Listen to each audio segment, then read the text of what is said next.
जो इंतहाई ज़्यादा इस्तेमाल के अंदर है, मैं सिर्फ उसके ऊपर डिस्कस करूंगा, ना कि मैं पूरा मैट्रिया मेडिका को डिस्कस करना चाहता हूँ। सबसे पहली और बड़ी दवा एक्यूट कैफियत में अगर हमारे पास मरीज आता है तो वो एकोनाइट है।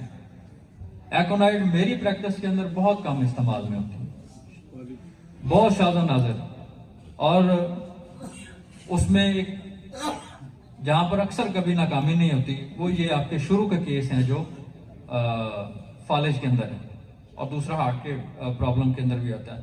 क्योंकि फालिज हमारा मौजू है, तो इसको अगर आप अभी भी अगर आप इसका जो मदर टिंचर है जुबान के ऊपर लगाएंगे तो ये सुन कर देता है। तो इसकी जो लिमिट है वो बेसिकली ये वेगस नर्व को पैरालाइज करता है।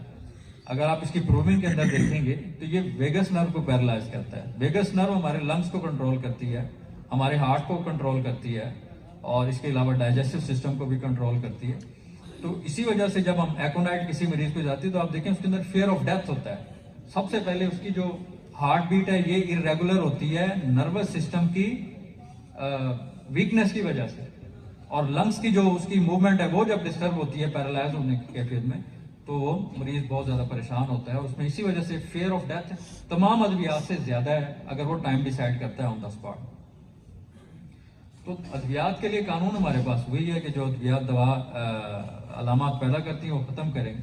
तो इसलिए शुरू में अगर आपके पास कोई भी ऐसा केस आता है जो फालिज की कैफियत में है तो एकोनाइट आपकी पहली दवा होनी चाहिए। आप इसको बार बार रिपीट करेंगे जल्दी जल्दी तो काफी हद तक रिकवरी हो जाती है केस के अंदर। और इसी तरीके से अगर आप देखते हैं केस फॉर एग्जांपल हेमरेज हुआ है या क्लॉट हुआ है, तो क्लॉटिंग में कभी मिस ना होने वाली दवा आर्निका है। आप आर्निका दें और उसके बाद स्कैन करवाएं, मेरे ख्याल में एक हफ्ते से ज्यादा कभी भी नहीं हुआ क्लॉट तहलील हो जाते हैं।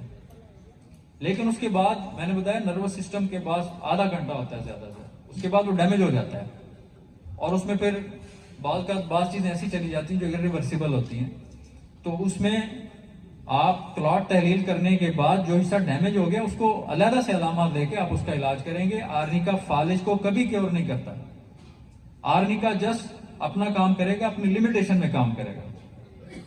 तो उसके बाद आप देखेंगे फॉर एग्जांपल अगर दाएं साइड फालिज होती है तो इसमें कंट्रोल आप अक्सर देखेंगे कि दाएं तरफ के फालिज में मरीज अक्सर जुबान का जो कंट्रोल है वो भी हमारे राइट साइड के फालिज के साथ अटैच है लेफ्ट में।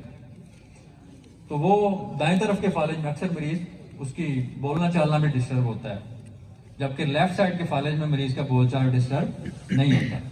तो इसलिए अगर दाएं तरफ के फालिज है मरीज को तो उस तरफ की हमारी पहली दवा और बहुत बड़ी दवा कास्टिकम है जो कभी खता नहीं होती। इस तरीके से बाएं तरफ में भी नाकाम नहीं होती अगर अलामात इसकी पाई जाती हैं।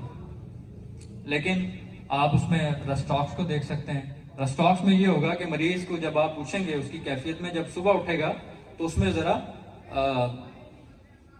सुस्ती होगी, यानी उसके फालिज के अंदर उसकी तकलीफ में थोड़ा ज्यादती होती है, लेकिन जैसे जैसे दिन थोड़ा सा चढ़ता जाता है तो उसकी मूवमेंट में बेहतरी आती जाती है, और वक्त के साथ कंपैरेटिवली सुबह की निस्बत उसमें चेंज होता है। लेकिन चूंकि फालिज होता है तो ये दूसरी आपकी दवा है। तीसरी दवा आपके पास जलसीमियम है। जलसीमियम बहुत बड़ी दवा है।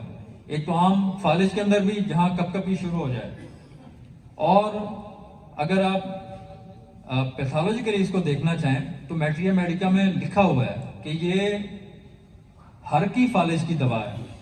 हरकी फालिज से मुराद ये है कि मरीज महसूस करता है लेकिन टांगों को मूव नहीं कर सकता, बाजू में एहसास है लेकिन मूवमेंट नहीं कर सकता। इसकी बहुत बड़ी दवा है। मुझे वो केस नहीं भूलता जो कई सालों से चारपाई पे लेटा हुआ था और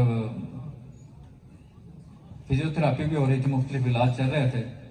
तो मैं जब उसे घर देखने गया, हमारे मोहल्ले में ही था, तो उसने बताया कई साल हो गए हैं इस तरीके से उठ नहीं सक रहा। मैंने जब सेंसेशन फील की, कहता है महसूस तो पूरा होता है लेकिन मूव नहीं कर रहा था।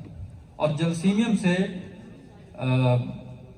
इंतहाई बहुत तेजी के साथ वो क्योर हुआ और अब वो चलता फिरता है, जबकि वो कई सालों से क्योर नहीं हो रहा था। तो ये कई जगह पर ये हमने इसको अप्लाई किया, और ये कंप्यूटर अलामत है कि मरीज के अज़ा के अंदर हरकत हो लेकिन उसकी सेंसेशन ना हो।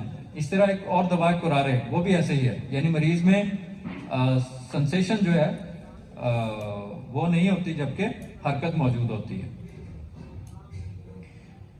कालीफास अमूमी दवा है जो आप तमाम किस्म के फालिज के अंदर इस्तेमाल कर सकते हैं। जितनी भी आप अद्वियात